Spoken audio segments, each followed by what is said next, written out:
Assalamualaikum warahmatullahi wabarakatuh.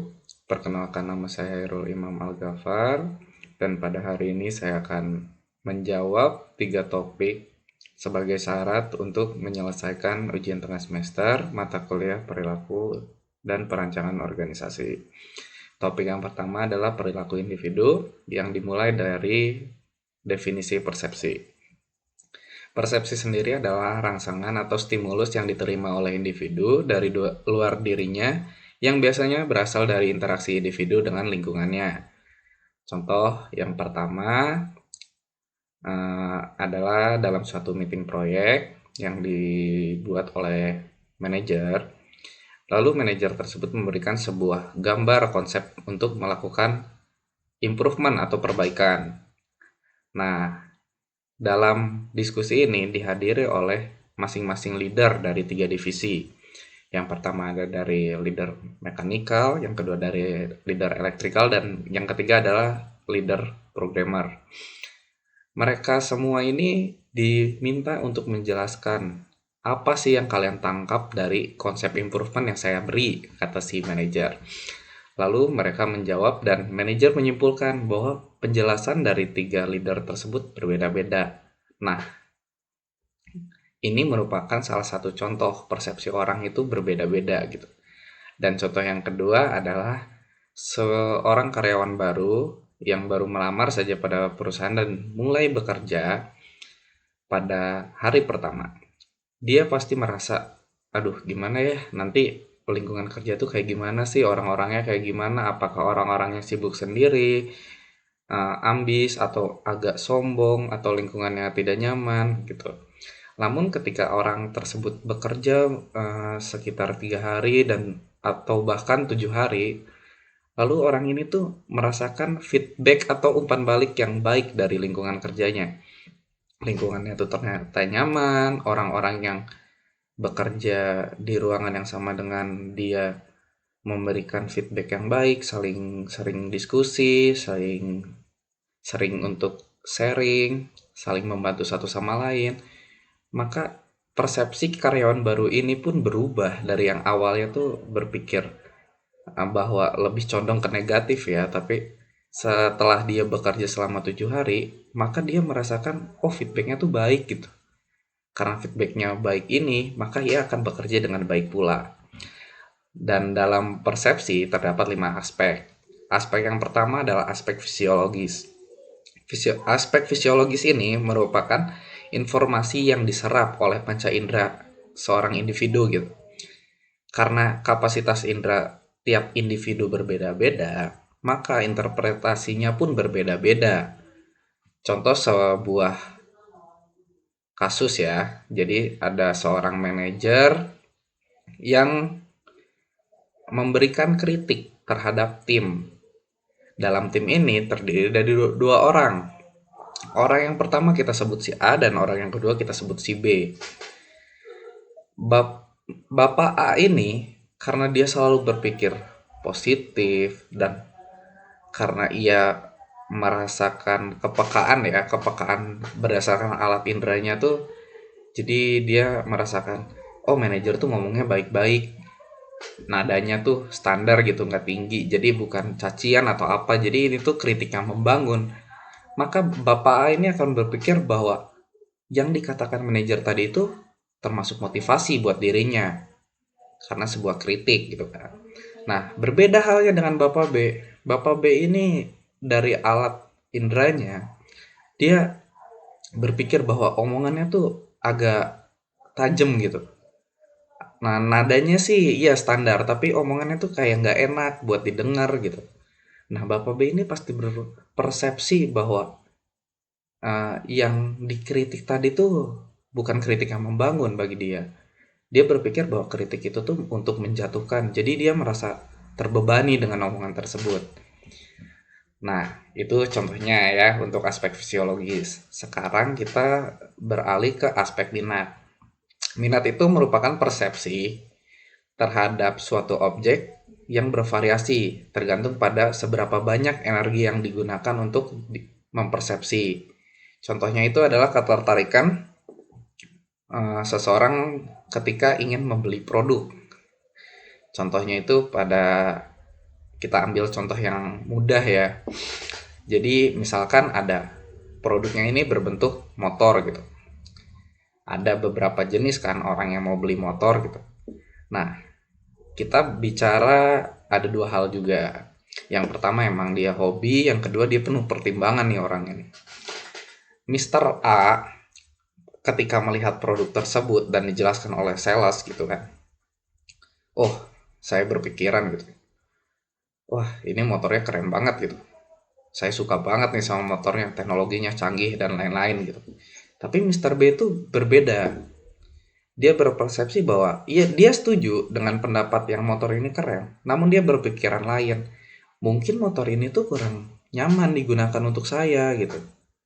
Nah, itu berarti salah satu contoh bahwa dua orang itu memiliki persepsi yang berbeda terhadap minat atau ketertarikan terhadap suatu hal gitu ya. Yang ketiga adalah aspek kebutuhan. Aspek kebutuhan ini berarti seberapa kuat seorang individu dalam mencari objek atau pesan yang memberikan jawaban sesuai dengan harapan dirinya gitu ya. Jadi misalkan kalau misalkan kita menghadapi seseorang yang di top manajemen gitu, jadi kita bertemu dengan manajer, lalu kita ingin menanyakan sesuatu hal, tiap orang tuh pasti berbeda-beda. Kalau orang yang merasakan jawaban dari manajer ini sudah cukup, maka ia akan merasa puas. Namun jika orang ini merasakan jawaban dari manajer terhadap pertanyaan itu kurang puas gitu, buat kurang kurang tercapai gitu. Saya tuh nanyanya ini kok dijelasinnya cuma segini sih gitu. Saya pengen tahu banyak. Nah, dia akan merasakan tidak puas begitu. Lalu selanjutnya adalah aspek pengalaman. Pengalaman ini berhubungan erat dengan ingatan seseorang individu pada masa lampau. Contoh mudahnya itu ketika orang yang dulunya kuliah, lalu saat ini bekerja, dan dia menghadapi suatu kasus gitu ya. Saya ambil dari pengalaman saya sendiri. Jadi dulu itu saya kuliah di Politeknik Manufaktur Astra. Saya jurusan mekatronika yang mempelajari tentang elektrikal dan pemrograman mesin di industri. Pada saat saya bekerja, saya kedatangan seorang klien gitu ya, seorang customer. Beliau berkata gitu, Mas, saya punya masalah nih di line produksi. Karena operator itu sering salah dalam memasang barang gitu. Ada solusi nggak Mas? Misalkan kayak gitu ya. Nah, saya tuh di situ berpikir gitu, gimana caranya untuk mencari solusi ini? Dan ketika saya gali-gali lagi ingatan saya teringat dengan pelajaran pada saat kuliah gitu. Untuk memberikan solusi dalam kasus seperti ini tuh harus bagaimana sih? Nah, dari situ saya implementasikan kepada beliau. Saya jelaskan, oke Pak, mungkin saya punya solusi, kita bikin aja. Gimana, misalkan kita bikin sebuah alat untuk menghindari kesalahan tersebut gitu. Tapi berpengaruh nggak sama line produksinya? Karena kan namanya di line produksi itu kan sudah punya cycle time ya. Cycle time itu penjelasan mudahnya itu proses awal sebuah barang yang dikerjakan dalam satu line sampai akhir itu dalam satuan waktu. Misalkan dalam satuan cycle time-nya itu 1 menit gitu. Nah, kalau misalkan ada tambahan alat ini kan pasti otomatis waktunya bertambah. Gimana Pak? Masalah nggak? Oh nggak. Yang penting tidak ada kesalahan aja. Ya udah, karena dari situ ya kita dapat solusinya gitu. Kita membuat alat dan sekarang alatnya alhamdulillah sudah terpakai. Dan alhamdulillah juga dari sana tidak ada komplain dan merasakan memberikan feedback positif terhadap saya gitu. Terima kasih Pak udah memberikan solusi seperti ini, solusi yang mudah, murah, dan sangat bermanfaat gitu, misalkan kayak gitu. Nah, itu contoh aspek pengalaman. Saya sekarang sangat lancar ya menjelaskan yang aspek pengalaman karena berdasarkan pengalaman saya sendiri. Ya, selanjutnya kita akan menjelaskan tentang aspek suasana hati. Suasana hati ini merupakan keadaan emosi seseorang yang dapat mempengaruhi perilaku seorang individu nantinya. Wah, ini tuh hal yang sering banget dialami oleh orang-orang gitu ya. Saya percaya sih kalau hal-hal kayak gini tuh, aspek ini tuh sangat sering gitu dialami sama orang. Karena kenapa? Eh, Suasana hati yang baik itu akan memberikan energi positif sehingga kita akan berpikir lebih baik, bekerja lebih giat, semangat dan lain-lain gitu. Tapi ketika suasana suasana hati kita sedang buruk, maka itu tuh berpengaruh sangat besar sih kalau menurut saya ya. Berpengaruh sangat besar terhadap kinerja seseorang. Ada yang misalkan dia dalam mengerjakan pekerjaan jadi lambat, atau dia jadi malas mengerjakan, atau dia jadi tidak fokus sehingga tujuan yang dari awal dia ingin capai itu kurang tercapai.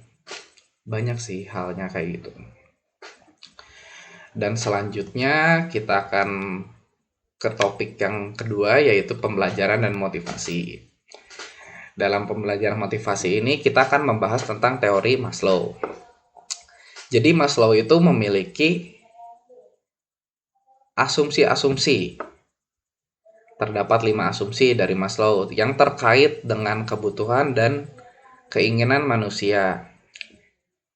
Asumsi beliau ini dibagi menjadi 5. Yang pertama adalah fisiologi, yang kedua adalah keselamatan atau safety, yang ketiga adalah sosial, yang keempat adalah esteem atau kebanggaan, dan yang kelima adalah aktualisasi diri. Kita mulai dari yang pertama, yaitu fisiologi. Fisiologi itu biasanya sudah hal mutlak, kebutuhan mutlak yang dialami oleh individu gitu ya, dibutuhkan oleh individu. Contohnya itu rasa haus, rasa lapar. Nah, kayak gitu kan udah mutlak ya. Tiap orang tuh pasti bisa lah merasakan kapan dia haus, kapan dia lapar, dan ketika dia haus dia harus apa, ketika dia lapar dia harus apa. Itu tuh merupakan kebutuhan mutlak bagi manusia gitu ya. Dan yang kedua adalah keselamatan atau safety. Manusia ini biasanya cenderung butuh sebuah keamanan, baik dari tindakan fisik dari orang lain, atau bahkan dari bahaya yang disebabkan oleh alam atau lingkungan sekitar gitu. Contohnya ya misalkan ketika kita sedang berargumen dan saling sama-sama emosi, kita pasti takut, wah barangkali nih orang mau nampar saya atau gimana gitu. Bisa jadi. Nah, itu merupakan kebutuhan keamanan bagi dirinya sendiri. Lalu yang kedua, ketika misalkan ada sedang berjalan dalam perjalanan gitu menggunakan motor, terus tiba-tiba hujan deras, otomatis manusia tuh pasti berteduh. Karena apa? Dia ingin menjaga dirinya agar tetap aman dari keadaan sekitar gitu, dari alam. Alam hujan berarti kan menyebabkan kita basah, bisa jadi kita sakit. Nah, kita tuh nggak mau sakit, makanya kita berteduh kayak gitu. Yang ketiga adalah sosial.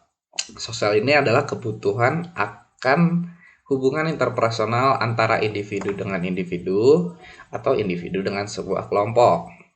Kalau dari individu dengan individu, contohnya tuh biasanya rasa perhatian dari orang, rasa kasih sayang, rasa kesukaan dari orang, kayak gitu kan.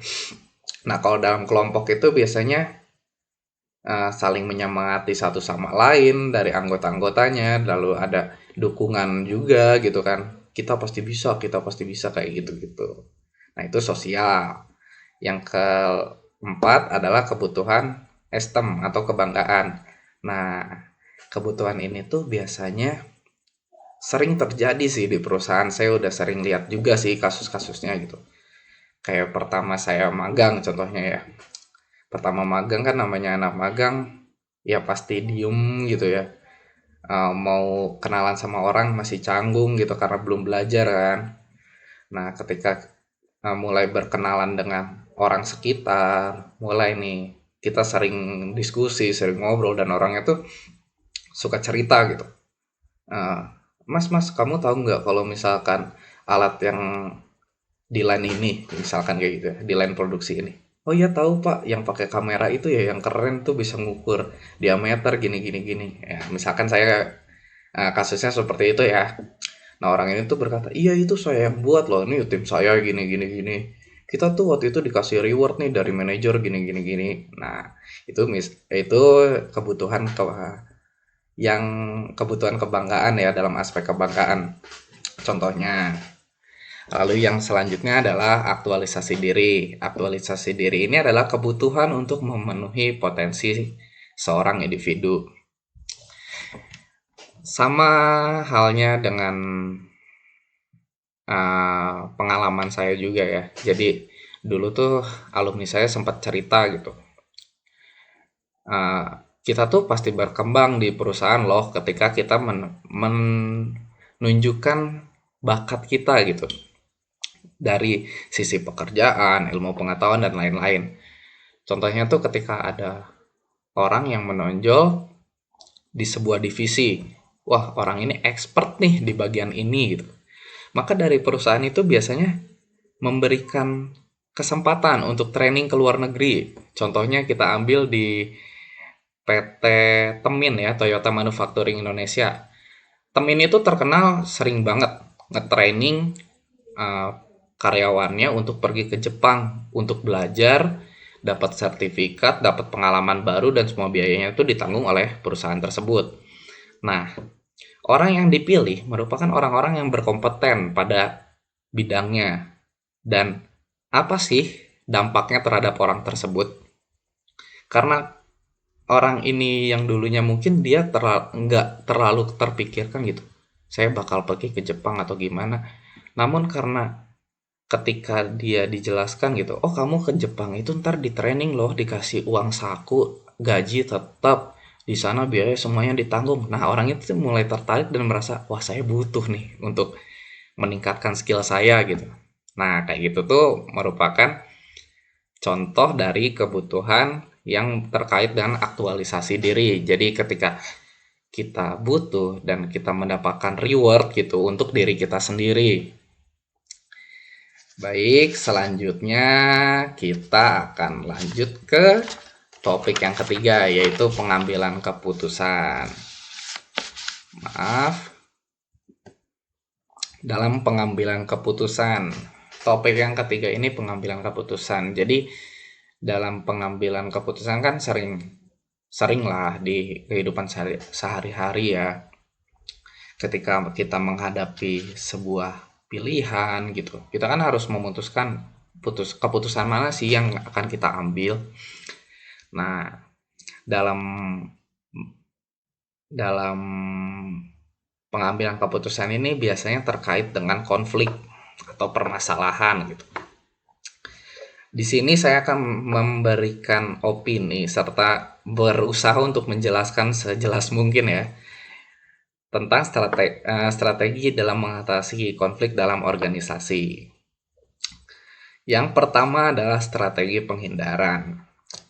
Strategi penghindaran ini definisinya sendiri itu tidak mempertimbangkan sumber-sumber konflik, tetapi membiarkan konflik itu tetap ada dalam kondisi yang terkendali. Strategi penghindaran itu secara mudahnya, dalam strategi ini tuh kita pasti mengabaikan konfliknya tuh apa, dan kita akan melakukan pemisahan secara fisik. Contohnya dalam perusahaan ada dua divisi yang berbeda yang saling memiliki konflik satu sama lain. Nah, ketika ada permasalahan konflik seperti ini, maka seorang pimpinan tuh harus mengambil keputusan gitu ya. Keputusannya tuh gimana sih biar konflik ini biar cepat reda? Kita cuekin aja, kita nggak peduliin, atau kita cari gitu kayak gimana masalahnya. Nah, dalam strategi penghindaran biasanya tuh cenderung ke ya udah gitu, cuek terhadap konflik yang terjadi itu apa gitu. Kalau kita tidak peduli atau tidak tidak ya maksudnya tidak peduli atau cuek terhadap konflik tersebut, ada dua dampak eh, ada dua dampak bagi kedua divisi tersebut. Mungkin dampaknya bisa jadi efektif jika tidak ada interaksi dari kedua divisi tersebut gitu. Kedua divisi ini misalkan divisi produksi dan divisi maintenance gitu kan. Kan saling berkaitan tuh produksi dan maintenance. Karena produksi dan maintenance-nya ini dibikin tidak ada interaksi, jadi misalkan maintenance itu hanya perbaikan di hari libur produksi, di hari Sabtu Minggu gitu. Jadi maintenance harus lembur misalkan kayak gitu. Mungkin itu bisa efektif karena tidak akan menyebabkan konflik itu semakin memanas atau meningkat gitu ya. Namun tidak efektif jika ada interaksi. Misalkan ya mau nggak mau gitu dalam hal yang kayak tadi ya. Mau nggak mau nih kalian maintenance harus tetap kerjasama nih sama produksi, walaupun produksi ngomongnya ngejelek-jelekin maintenance lah, kerjanya lambat lah atau gimana misalkan contohnya kayak gitu ya. Maka itu akan menyebabkan prestasi yang buruk bagi perusahaan gitu. Jadi maintenance tuh kerjanya nggak bener, bisa jadi kan, bisa jadi dia kerjanya nggak bener karena dia merasakan ada konflik, udah biarin aja saya bikin kayak gini biar produksi line produksinya kesulitan kayak gitu. Terus lingkungan kerjanya pun jadinya tidak nyaman gitu. Karena kan sebenarnya dalam sebuah perusahaan, menurut saya kenyamanan dalam bekerja itu merupakan hal yang penting bagi seorang individu yang bekerja dalam perusahaan tersebut. Lalu selanjutnya kita akan beralih ke strategi yang kedua, yaitu strategi intervensi kekuasaan.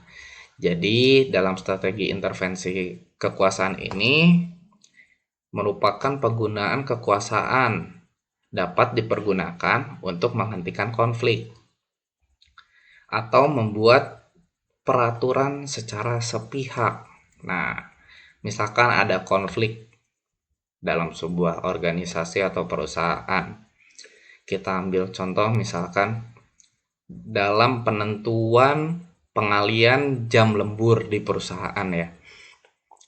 Sebenarnya kan dari Dinas Ketenagakerjaan kan sudah menjelaskan ketika kita lembur tuh hitungan jamnya seperti apa. Namun karena manajer di perusahaan A ini dia merasa berkuasa dan dia tidak bisa merealisasikan peraturan tersebut, dia membuat pengalian jam kerjanya tuh lebih kecil.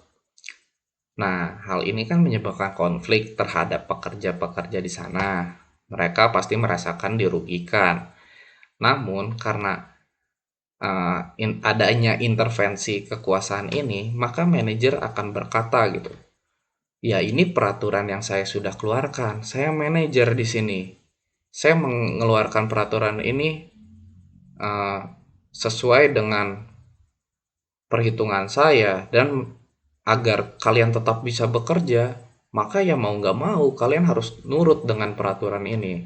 Nah, itu contohnya dari strategi intervensi kekuasaan. Lalu selanjutnya adalah strategi resolusi gitu. Strategi resolusi ini merupakan strategi yang paling efektif untuk menanggulangi konflik. Kenapa? Karena strategi resolusi ini biasanya mengidentifikasi dan memecahkan sumber masalah yang menyebabkan konflik. Misalkan terdapat dua kelompok yang terlibat konflik dalam perusahaan. Kita ambil lagi contoh yang tadi ya, divisi maintenance dan divisi produksi gitu ya.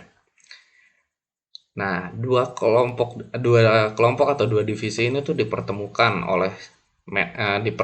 dengan manajer gitu ya. Kita meeting bareng gitu. Perwakilan dari divisi mekanik ada, perwakilan dari divisi produksi ada, dan manajernya pun sebagai penengah gitu.